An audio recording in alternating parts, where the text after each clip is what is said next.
Hello,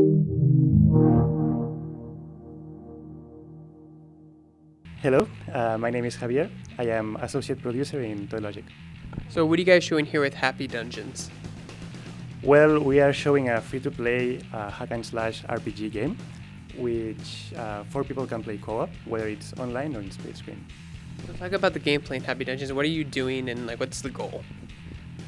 Well, it's a dungeon crawler, so you are obviously going to be crawling through dungeons, defeating waves of enemies, defeating bosses, and hopefully saving the girl, which is the final goal of the game. And yes, that's the goal. So talk about how do you end up, what are some of the challenges of making a free-to-play dungeon crawling game? Because we don't see a lot of free-to-play dungeon crawlers. Well, obviously you don't want to make microtransactions that interfere in the gameplay, right? You want to make a free-to-play game that people can like and people can get engaged with, but you don't have a lot of models to look, right? So we just think what we want to do, what we think the players will like, not doing anything that's going to be too invasive. And yes, we're very happy with the result, and we think action RPG fans are going to love it. What has your team learned from Happy Wars that you're applying to Happy Dungeons? Well, we learned that the feedback from the players is very important. That is one of the reasons that we're doing a game preview, right? Yeah. Well, as I told you before, we will release a game preview of the game next month, and we will be listening to players' feedback. So from there, we will see what the players are saying, and we will see what they want. If an enemy is too strong or an item is too weak, we'll keep tweeting these kind of things, and we will just put everything that we think we can put inside the game. So talk about the different classes in the game. Okay, we have the warrior, which specializes in melee attacks and brute force, and he uses a shield. There is the cleric, which is a support class. He can heal allies, resurrect allies. He can even make walls so enemies cannot pass us. He has a shield too. And there is the mage, who has no shield and attacks with magic from the distance. The mage will have skills from different elements, like fire, electricity, or wind. And he will try to stay far away from the enemies, attack from the distance, and watch out doesn't run out of AP. So talk a little about what environments people will be exploring in this game. Well, there will be different kinds of forest, and there is caves, and there is ruins, but we will obviously add even more variation to that. So how do you live up your characters, and how does gear work in the game? Well, characters level up by clearing dungeons. You just get HP, and when you set a certain level, you level up. Items, however, don't level up automatically. You have to level them up manually. And what you want to do is using other items as materials to level up the items that you want to wear. You can also put buffs to your items that are going to have different effects.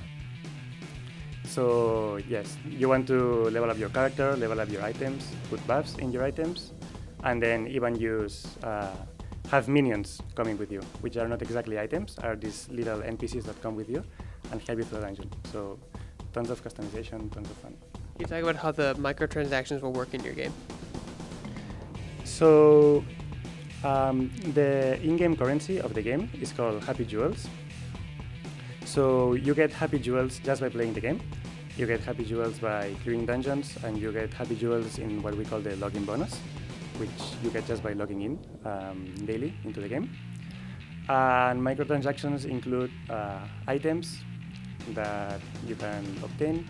They include item slots to have more items. They include slots for minions, slots for characters, and customized parts like different faces, different eyes, different mouths, etc. The free-to-play genre is really popular on the PC, has been for years, but it's less common on the console. What are some of the challenges when developing a free-to-play game specifically for Xbox and getting it to work with their patching limitations and all that stuff?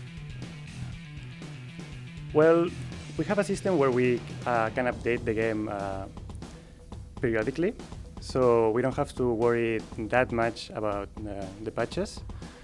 When we made Happy Wars, it was the first free-to-play game on the 360, So it was definitely a challenge, but it worked really well. So we thought we're prepared to make a similar thing, but with a different genre.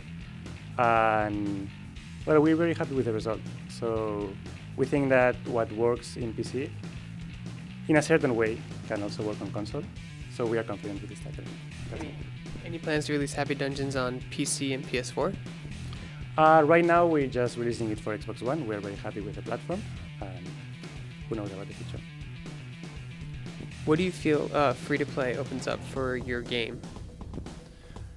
Well, free-to-play is a great way of doing games because it's very accessible. The accessibility is so great. Everybody can just pick it up. And even more in a game like this, which starts very easy, very beginner-friendly, very casual, if you will, but it gets very hard in the future. So we think that it can appeal to a very wide audience, since the more casual to the more hardcore. Talk about the Xbox game preview features you'll have in your game when it comes out. Well, there are some items that are only available during the Xbox One game preview.